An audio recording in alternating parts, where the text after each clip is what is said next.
So first, let me welcome all of you. Thank you so much for coming. Thank you for your submissions. We were able to view all of them, and we were able to choose the ones we love best, and that's you.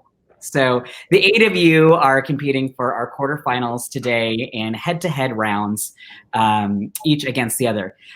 Like we've mentioned in the past, as we've sort of oriented everybody, this isn't necessarily a place where you have to beat everyone down or interrupt everyone. We're looking for your natural talent on the camera. So we're looking for your answers, your quips, and if you want to get a little spicy, that's fine too. So we've got a whole bunch of different questions. People will be getting different questions in different rounds, so folks at the end won't have an advantage of hearing. But of course, some of the big news is the same big news, so you can expect some queens. So what you are looking at right now is the podium. Everyone who has a screen is on the podium. My name's Arshad Hassan. I'm a principal and co-founder of Convey Communications. Vicki? Hi, I'm Vicki Rausch, partner with Arshad Hassan in Convey Communications, and just thrilled about this new adventure of Pundit Cup online. So I am ready for whatever you guys have for us. Lovely. And I'd love to introduce a special guest for us today, Lauren Windsor at Democracy Partners. She is coming on as a judge today, so she will be viewing all of you.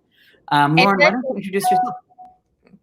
Hi, everybody. My name is Lauren Windsor. I am a partner in Democracy Partners, Michaelix Media, and the executive director of American Family Voices.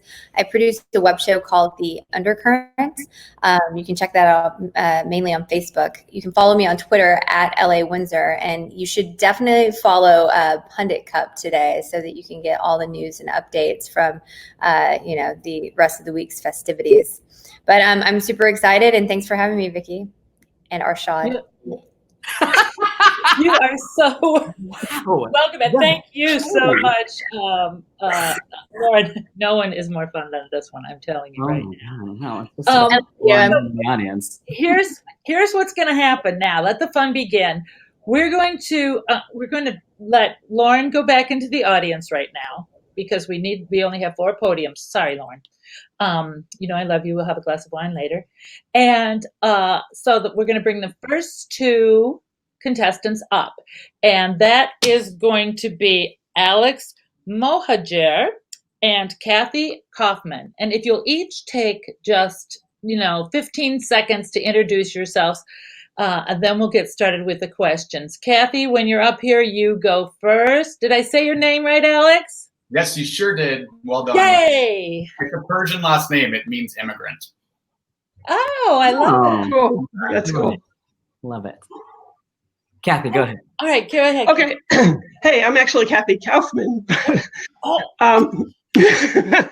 That's fine. Thank you. Yeah, no problem. So I am a retiree from the federal government. I worked for the EPA as an air quality policy analyst for 29 years in the bowels of the Environmental Protection Agency. I live in Chapel Hill, North Carolina. I retired in 2017, which was good timing. And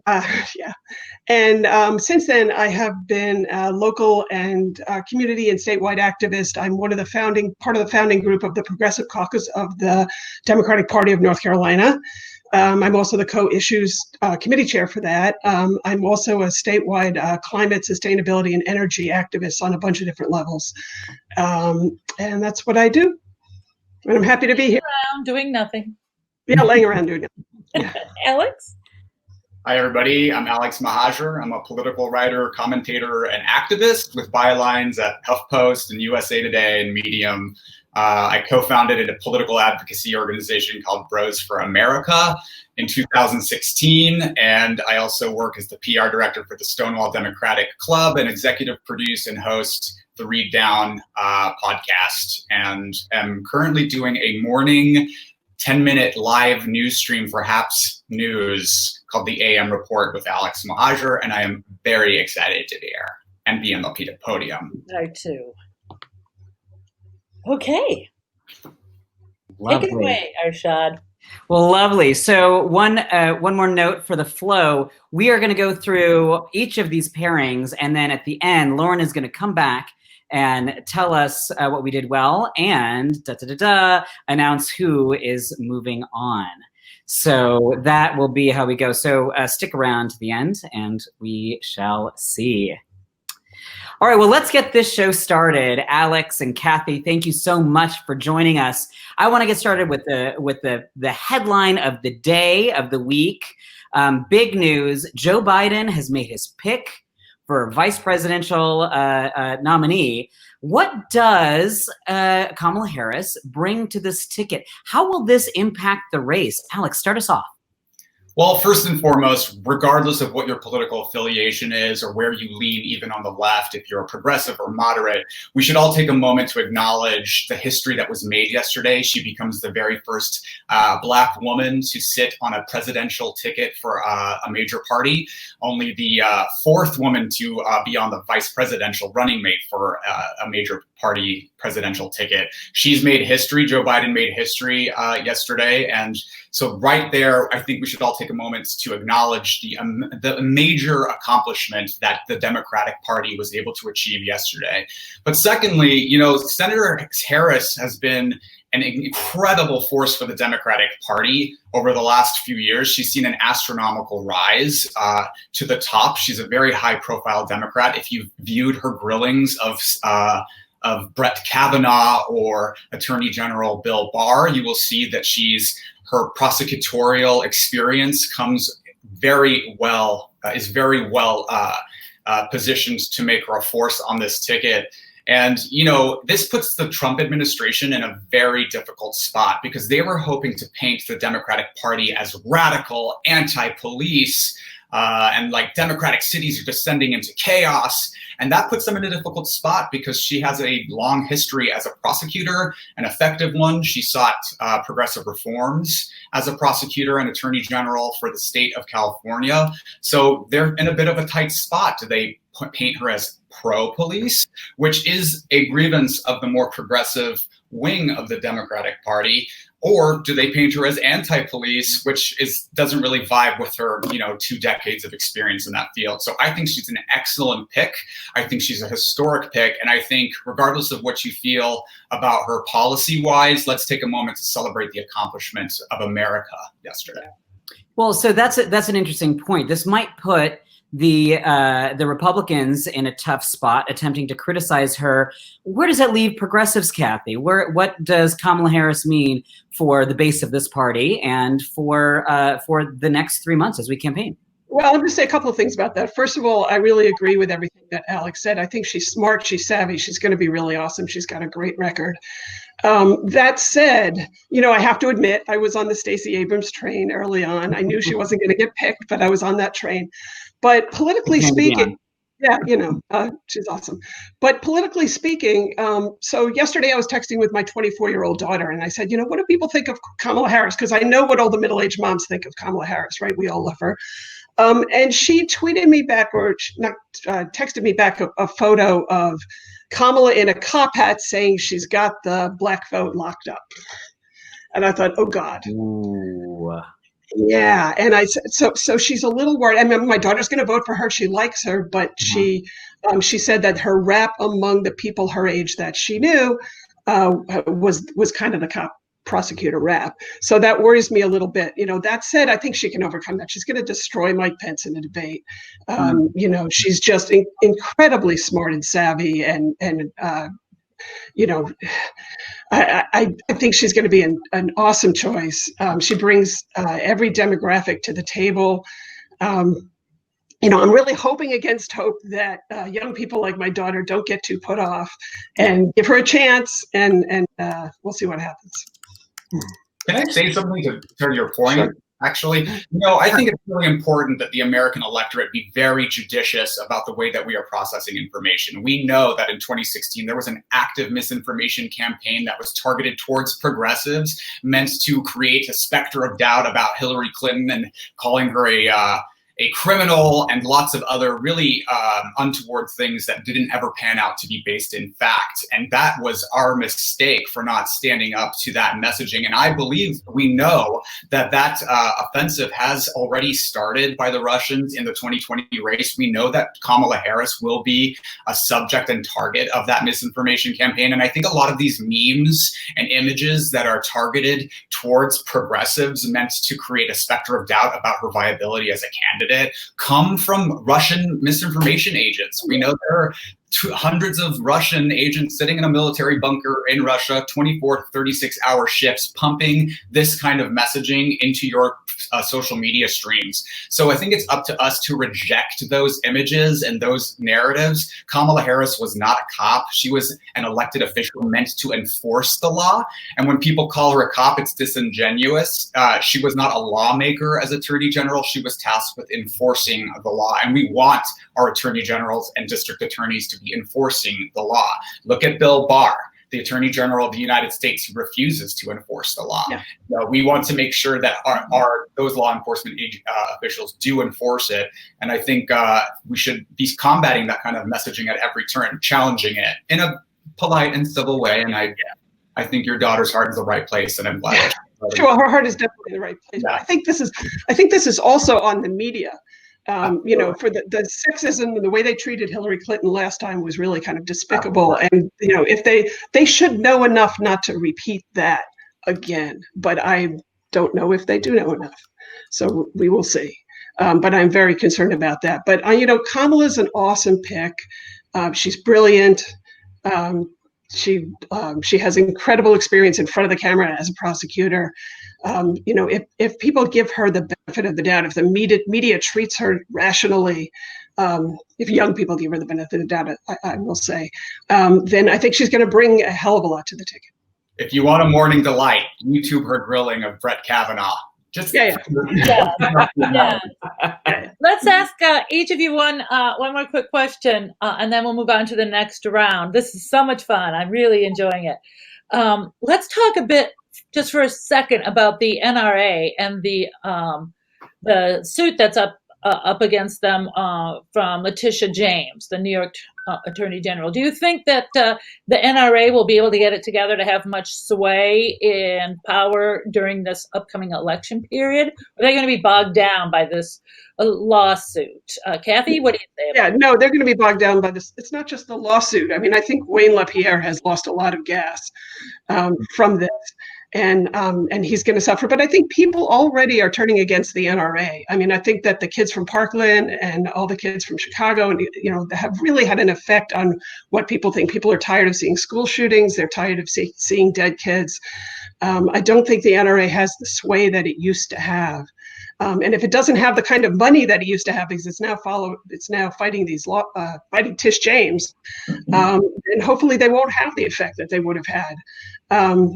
They can still do damage, but I think their brand has been really sullied, and I don't think people, especially younger people, are buying it anymore. I think it's a very small number. And I live in the South. I know who these people are, but I think it's a small number of people that are really buying what they're selling at this point. Yeah, and we've got 60 seconds left, Alex. The NRA is still paying a lot of money to their surrogates. I know Marion Hammer down here in the great state of Florida, he wields a lot of power. Absolutely. The NRA brand may have taken a hit, but the NRA still has a great deal of money. And, $30 million was pumped into the 2016 presidential election to help support Donald Trump. And there's a reason that the Republican Party takes no meaningful action on gun reforms. I'll note Joe Biden has proposed an assault weapons ban. That was something that was very effective under President Bill Clinton from 1994 to 2004 and expired under George W. Bush. And after that assault weapons ban expired, gun deaths tripled, and the NRA pumped a lot of money into these kinds of actions from Republican-led administration. So they are still very powerful, and I think this lawsuit is on point. It goes very far in seeking to dissolve the NRA. That is saying that they have a lot of evidence that there has been a lot of corruption and mishandling of money. I think it's on point, exactly on time, and I think it's celebrated. The NRA is one of the most destructive lobbying forces in the United States, and it's time that they go down. Great. Well, thank you so much, you I guys. will say as a caveat, It's been great. Yeah, we're running short of time here, and I thank both of you. It was a really good job. I'm having so much fun. The next two we have are Bo and Irvi. Yeah, two of our faves. All right. In real life, not so much here, just to say. Vicky. Curses. I was really hoping for some favoritism. Well, I have nothing to say, so that's, I have plenty to say, but nothing to say about the finale, so that's good. I'm glad I had it that way. A brief shining moment of self-confidence, and then boom. There it goes. We'll take a few moments to introduce yourselves. Irvi, you first, honey. All right. My name is Urvi Negrani, and I work in the climate space, specifically on electric vehicle technologies. And one of the things that I think is really important about that is people tend to forget that there is no under 2-degree warming scenario that exists without electrifying our transportation and moving us to renewables. So for me, when I think about the technology behind climate action, this is an issue of environmental justice, as well as how do we create a world we want for the next generation. Thank you.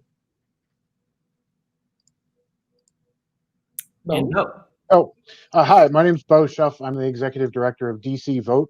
We are the leading national organization on the push for statehood for the District of Columbia.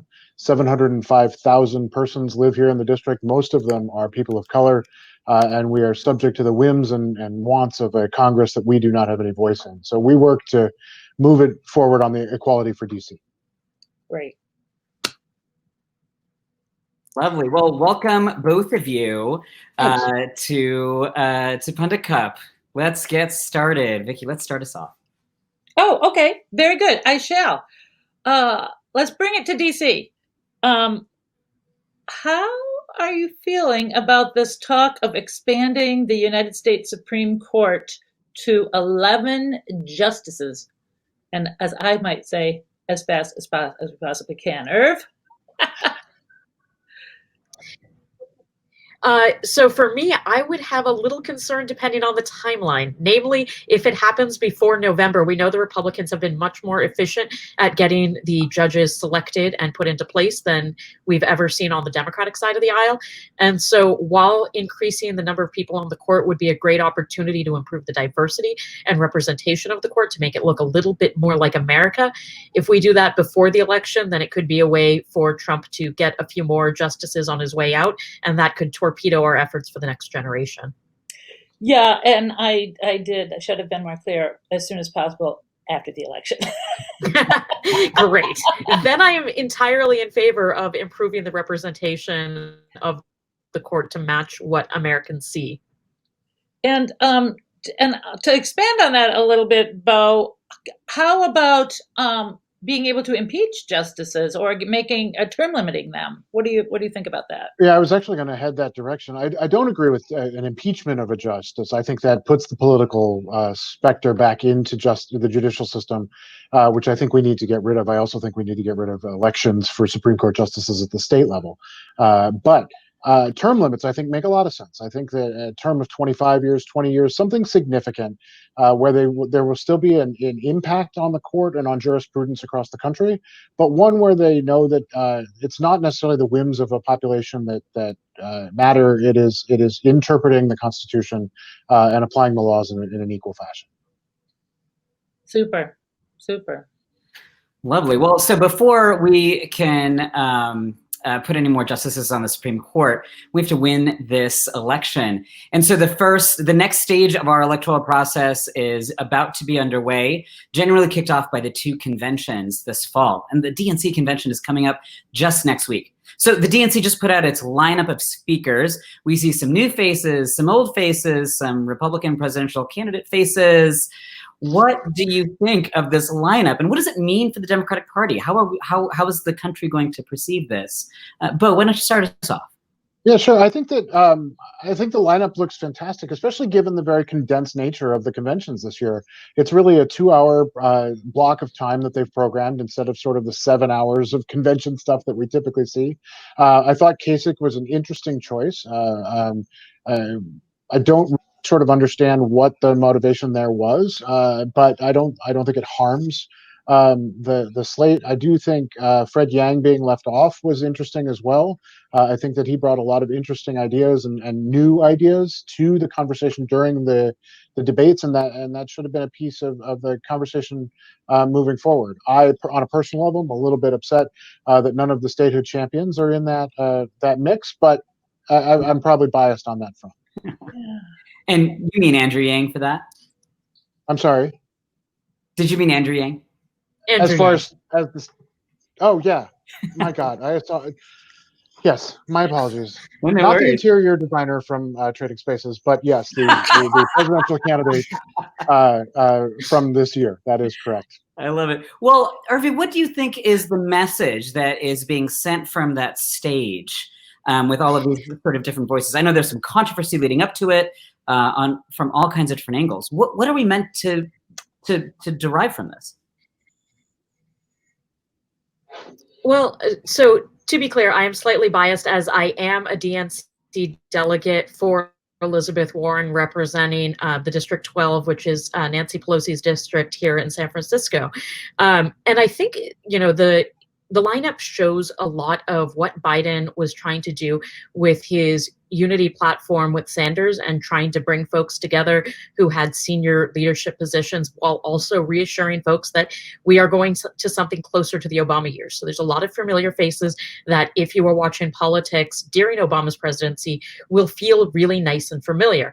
I think the challenge for me with that approach is there are a lot of new faces who have entered the scene who are not given quite the same amount of screen time that we might have expected for a party trying to reemerge in the future as a much more representative party. And I think that actually does worry me. We didn't see as many Latino voices. We didn't see as many Asian voices. The absence of both Julian Castro and Andrew Yang was notable and somewhat upsetting for a lot of folks who supported them in the primary. And I think the absence of three of the major voices on the squad was also something that folks really looking to see what is the next generation of leadership might have been a little bit concerned with the amount of gray hairs on the screen, because it's really hard to project that we are the future of the party while also including all of the senior leadership. And I think that was an opportunity that was missed. I think the other opportunity that was missed was we didn't see too many of the young activists who have begun to shine. The Parkland teenagers had such a strong role in being media surrogates in 2018 that I would have loved to see some of that outside party activism that has helped get the youth vote activated being invited to be on the stage. Yeah. I think those are all valid points. Thank you to both of our contestants. That's Irvi and Bo. Up next, we have Jack and Lala.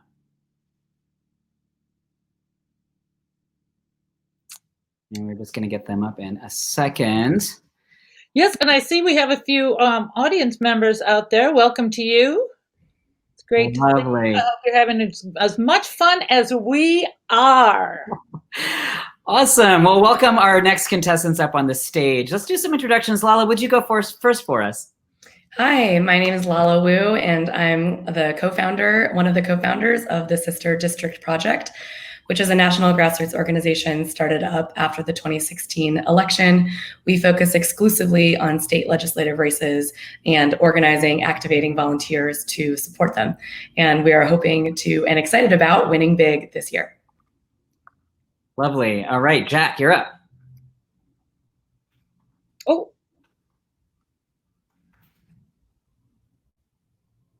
Jack, I think you may be muted.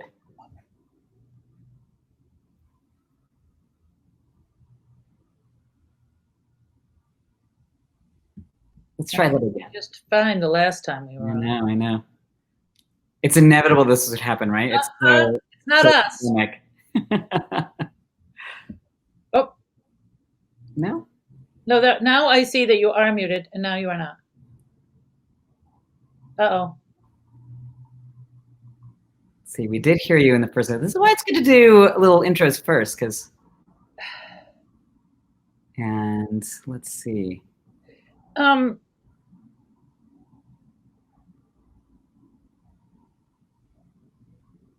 Oh, anybody home? should we go to Arne? One second, let's see. We've got Jack back up. Oh, we get Jack. Let's see if it works. Can you all hear me Yes. now? Yeah. Perfect. Thank you, Jack. Go ahead and introduce yourself. All right. Sorry about that. My name is Jack Knoxville. I'm based out of Knoxville, Tennessee. I'm the first trans guy to run for political office in the Southern United States, and started a nonprofit called Trans Empowerment Project, which is really about building power and providing direct aid for trans people across the country. I'm also the current community engagement coordinator for AddUp, which is a Sierra Club property. Cool. Lovely. Well, that's close to my heart right now because we just had an election in Vermont. Yesterday was primary day, and we have our first trans candidate for the legislature. She won her primary, so we're pretty psyched. Awesome. Yeah. All right, so let's get started. As I mentioned, the big news of the day is that we know that Kamala Harris is the VP pick. Well, so that answers one question about who Biden's first cabinet pick will be. I'd love to hear from you, Jack. Let's get started. Who else do you want to see in Joe Biden's cabinet? Tell us a couple good picks and why. I don't know if I can go first. I don't know. Well, let's go right to Lala then. What do you think, Lala? Do you got a couple picks for us? I know this is federal government, not state. That's all right.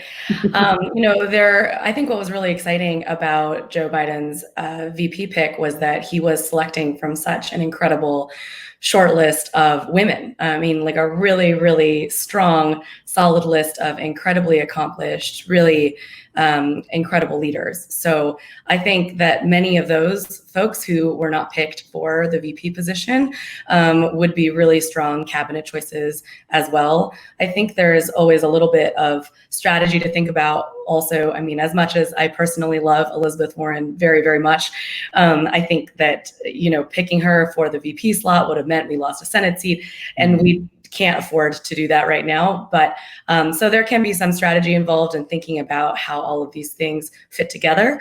But I think that any of the women that were on the short list for VP would be really excellent. I agree. This is a real watershed moment for representation in government as well, at any level of government. Jack, tell us a little bit about your views on who we'd like to see represent us in the future. How do we make America more reflective of Americans? I mean, first and foremost, it's about making sure that everybody has a seat at the table, and that we have a more collaborative system. I mean, giving more representation to the communities that our government is supposed to be serving and protecting here is obviously the most important. One of the things that is kind of my go-to is when we are creating the future for a trans woman of color, and we know that there is equity for a trans woman of color, then we know that everybody else is secure. Because trans women of color are typically the most marginalized of all of the folks in our society right now, and are dealing with the most numbers of oppressions and violences and harms and all of the things that are wrong. And so I think that once we have that more inclusive representation and have trans people and have more people of color and just more folks that look like us out there, I think that's when we know we're in a good spot. Absolutely.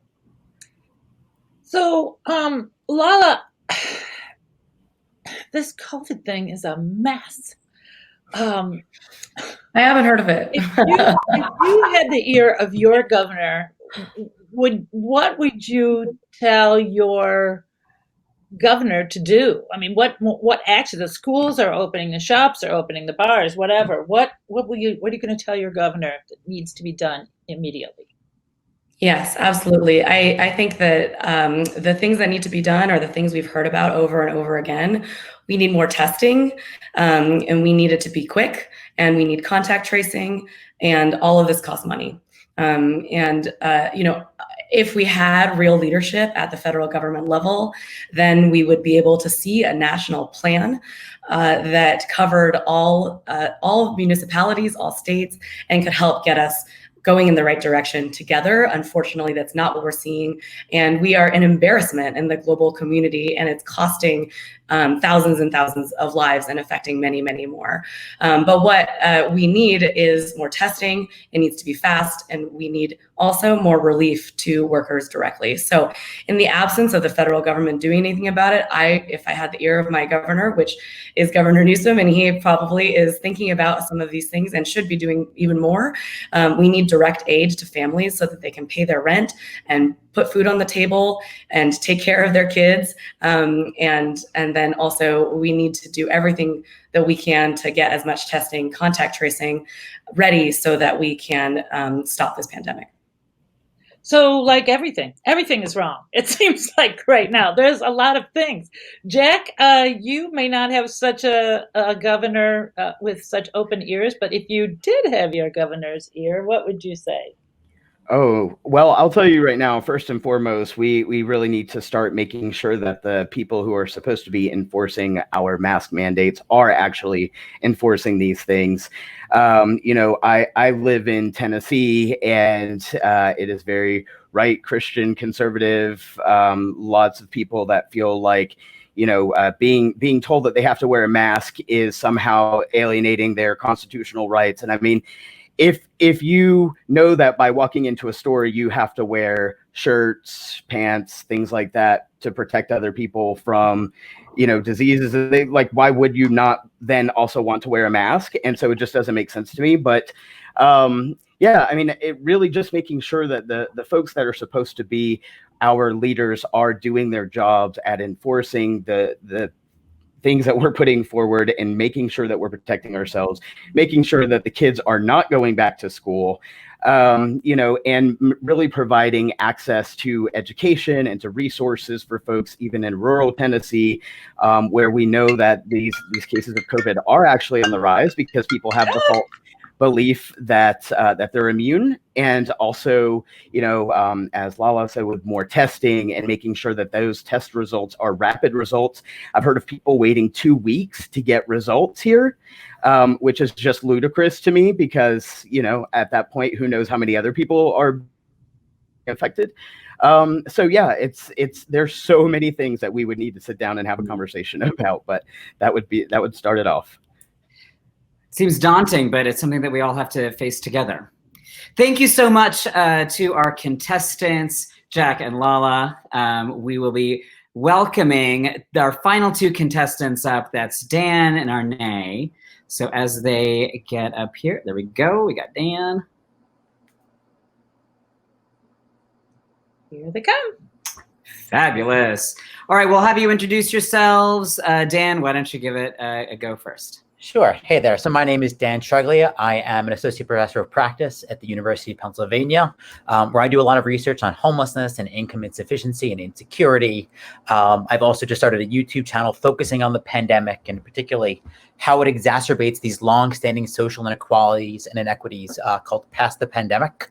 And I'm in West Philadelphia right now where we have a massive thunderstorm. So I'm glad to be with you at this moment. But whether I still have power and internet in 3 minutes from now, we'll find out. Arne, you're up. Hi, everyone. My name is Arne. I'm from Birmingham, Alabama. I am a Democratic political operative. I have worked with candidates such as Doug Jones and our current progressive mayor in Birmingham, Randall Woodfin, as well as a few others around the area. Currently, I am a political consultant at my company, a consulting firm I have here. It's called O&Co Company. And it's basically just where we go in and we help people in rural areas connect with each other because it's so difficult, especially here in Alabama with broadband internet not being of access to everyone. Great. Thank you so much.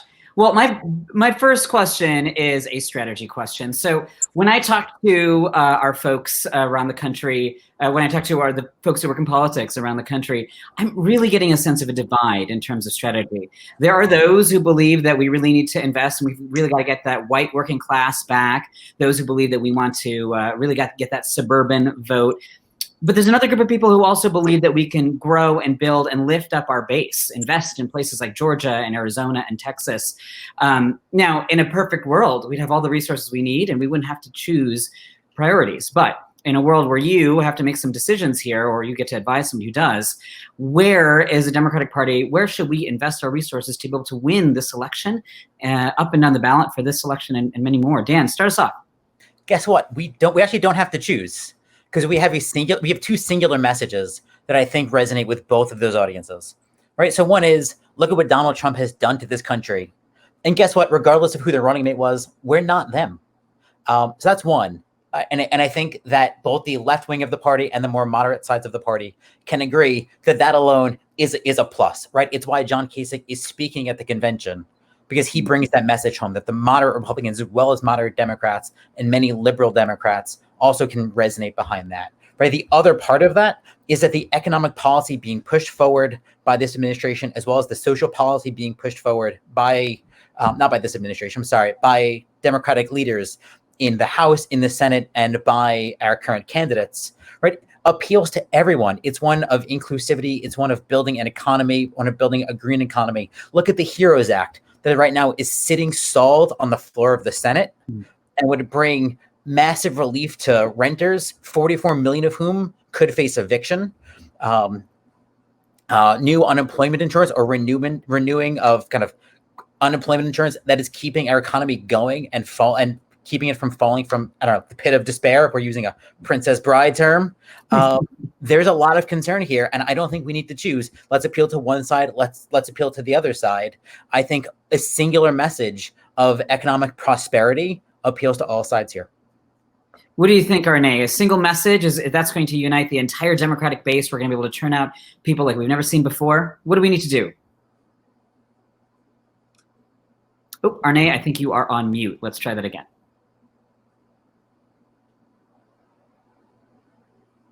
Now you're on mute for sure. Nope. All right, we'll get you back up. It worked for Jack. Let's see if it'll work for Arne. Yeah. This is kind of wonky. I know. Here we go. Okay, what about now? Yes. Yay! So essentially what happened yesterday was the best thing that can happen for the Democratic Party as far as strategy goes. We have a Black woman on the ticket, and not only is she a Black woman, she is an Alpha Kappa Alpha Incorporated sorority sister, which has over 300,000 members that can organize for her across the state. What we need to do and what we have to do is ignite the base, and the base of the Democratic Party has, since the 60s, been Black women. And that's exactly what we did today or yesterday. And I think that's the only strategy that really, really played a key role, because essentially before yesterday, there was no motivation for us to work and go to the polls. We were going to vote regardless, but now we're excited again. And that's what the key strategy is here, excitement. You are so right about that. You could just feel the excitement in the air after yesterday, and it's a joy to see. Let's talk about one more COVID-related question, and that is get out the vote. How are people doing that in your area, Arne? Well, what I've neglected to mention is I'm also the state coordinator for Black Voters Matter. And so I am working here with a lot of individual organizations that are trying to transition from canvassing to phone banking. And that's something that we use on campaigns a lot, which is canvassing, the most effective way to reach out to voters. However, in the digital age and with our broadband internet, like I said, in Alabama, not being as accessible to our rural areas, we are having to go into those areas and put hotspots on to the churches and to the private organization, the public organizations, the government agencies. We're offering those types of resources for them so that they can have tools on hand to reach out to voters and mobilize them. And so that's what I would say these days is going on here in Alabama. Digital organizing, a lot of relational organizing as well with text messaging programs, but that's about it. That's great. Really being proactive on putting hotspots out in rural areas where it should be available anyway. Yeah. But Dan, are you seeing anything? I think you might be in Philly. Are you seeing any or even at your school, any get out the vote changes? I'm not seeing, so I'm not seeing much at Penn, but it's still right. It's still summer, classes are out, and even the return to campus will be new. But certainly in Philadelphia, I'm seeing those same things that Arne mentioned. We're seeing new digital strategies and more emphasis on them than we've ever seen before. But let's also face it, that's not going to get everyone to the polls, and we also need people knocking on doors. If the Census Bureau is going out knocking on doors, asking where did you live and where do you live and how many people live here, that is of fundamental importance. Not everyone is going to vote by mail. And so we need people knocking on doors saying, hey, do you know that this is your option? You can vote by mail, but also here's your polling place. And it's a new polling place because we've shut many down, right? How are you getting there on election day? And how can we help you get there? But I also think this speaks to a more fundamental problem, which is what's happening with the census right now. Before we even think, right, GOTV is the short-term concern, but in the long term, we need to make sure that everyone is represented, and we can't do that with a failed census. And so I mentioned before that the Census Bureau is out there knocking on doors. We need to push their efforts, and that, right, is a big federal billion-dollar problem, and right now a bit of a boondoggle. But it can also benefit from local support by people making sure they fill in their forms, by going to their neighbors, making sure they filled it in, and by seeing just more action from everyone on a local level, encouraging their neighbors, their friends to get this done, because this affects representation, it affects funding, it affects everything. This isn't just a bill or a spending allocation. This is the ball game.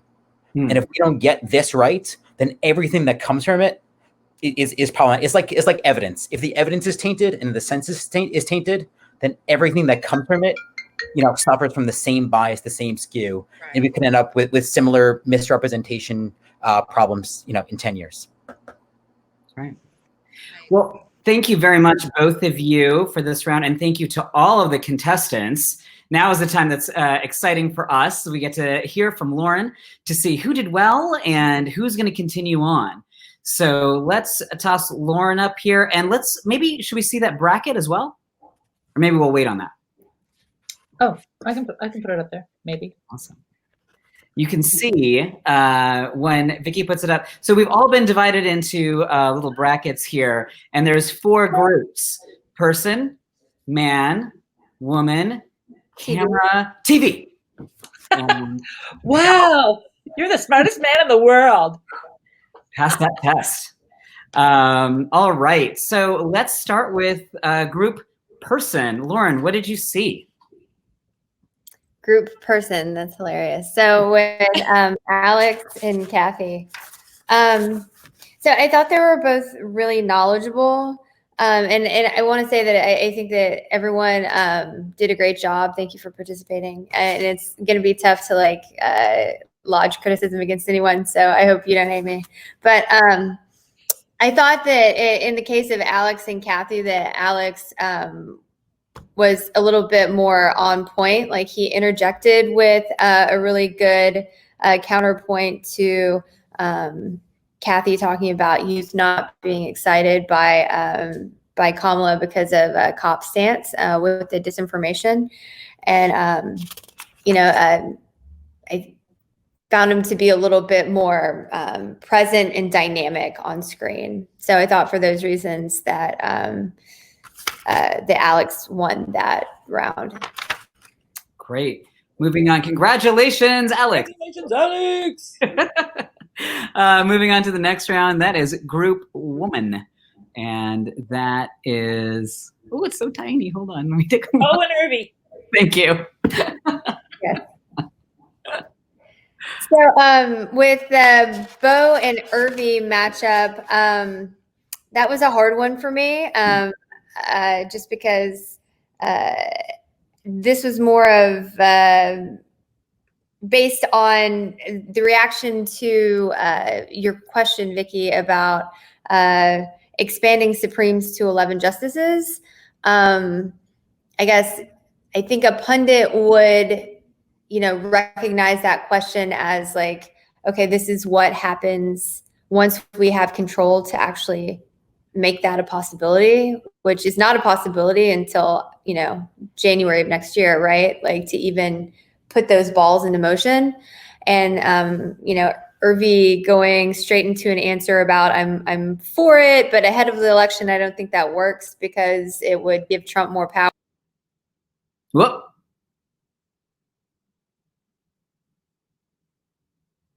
Try again. There we go. Where did I cut off? More power. I think that jumping into an answer saying that, doing it before the election would mean that we would be giving Trump more power doesn't recognize that that's actually an impossibility. So I would just say that was a ding against Irvi. And so in the case of Bo versus Ernie, I would go Bo. Ding, ding, ding. Bo is the winner. Irvi. I love you. Well, oh, whoopsie. Hi, Bo. Oh. Let's get the brackets back up there. If we could, Vicky. It's all right. We don't need them. I'll tell you who's next. Jack. Jack, I think, is next. Okay, so for me, sorry about this, Jack, but it was super disqualifying, just like right out of the gate, to not have an answer to the first question, to say I don't know. As a pundit, you have to know. You have to have an opinion, and if you're not ready for a question, you've got to pivot to the question that you are prepped on. So for that reason, I give it to Lala. Excellent. Well done, Lala. Winner, winner, Lala. Yay. Excellent. We'll see you. And that's a good lesson for all of us as well. And then the final matchup, we have Dan and Arne. Thank you, Dan and Arne. So this was a tough matchup for me.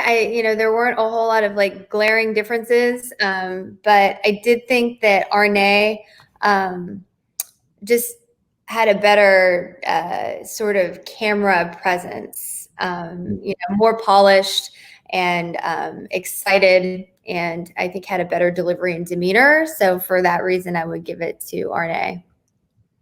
Lovely, lovely. Arne is the winner. Thank you. I want to thank everyone for participating. This is not easy, and it's not even intuitive. And on top of everything else, we're doing it from our own home, just given what we have around us. So this is a challenge. You made it this far, and I think that's already an accomplishment.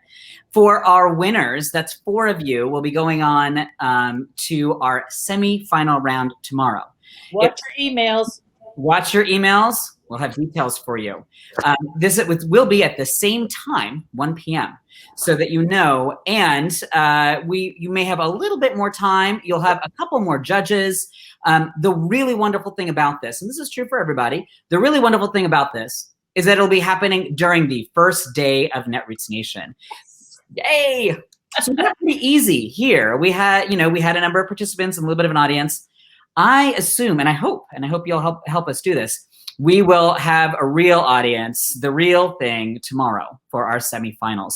So let everybody know. Now, the only people who can attend are other Netroots Nation attendees. So I want you to use your social media to recruit people, if maybe that's a good nudge for people who haven't signed up yet. But I also want you to be able to use the hallway, which is actually the same app. I want you to be able to use the hallway to recruit people to come and cheer you on. You won't be able to hear them, thankfully, and build for all of us an audience. So there it is. Thank you for joining. Yeah, thanks you guys so much. And I want to see those who did not advance. I still want to see you tomorrow to cheer on your classmates here for this year's Pundit Cup. It's been so much fun and such a big challenge, and I guess we're all up to it. And a special thanks to Nathaniel backstage and to Lauren, our judge, who got up early. Wonderful. And as a final note, you should know that Convey Communications works to build up all kinds of rising, new, and emerging leaders. That includes every one of you here. So if this is something that you want to develop and foster, whether you're advancing or not, we're here for you. We have a session coming up on Thursday at noon, right before tomorrow's round, on how to use stories to persuade people. Let's up our story game. So that's at noon tomorrow. It's a training. There's plenty of resources available at our website, conveycoms.com, and we hope that you'll keep in touch with us. For everyone, we'll see you tomorrow. Thank you. Thank you.